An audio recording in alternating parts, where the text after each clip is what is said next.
Okay, so we're all in the IT industry and we really understand that we get spammed quite often. But where does this spam come from? Where do they get this information? And this is really what POPI is possibly going to help us resolve in the industry. I think we all get irritated by this, and it also costs us quite a bit of money to actually block out all these spam bits.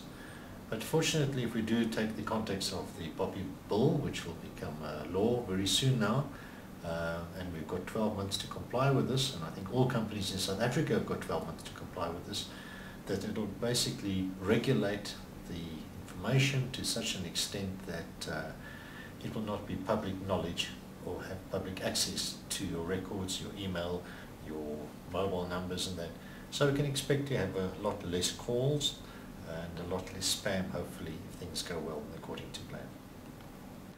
When one looks at cloud computing, one of the biggest risks associated with cloud computing is typically the security components.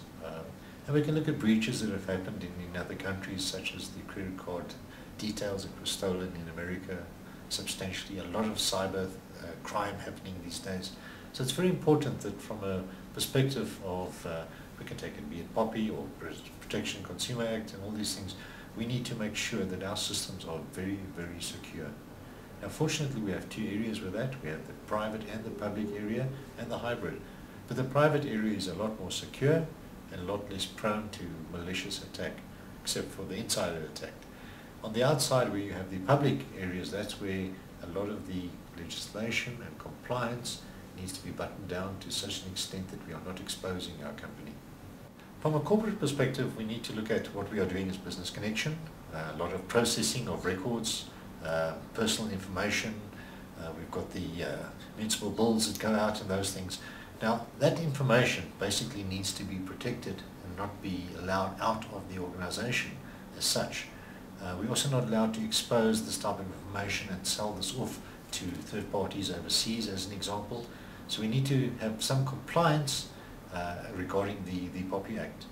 Business Connexion is busy developing a framework for compliance which goes way beyond just POPI itself, but POPI's got implications of other areas and other laws as well. We know the Consumer Protection Act that's come in a little while ago. There's some synergies between these two. So that we can actually balance out and we can see where the overall effect is of how this legislation is actually going to work and comply within our company.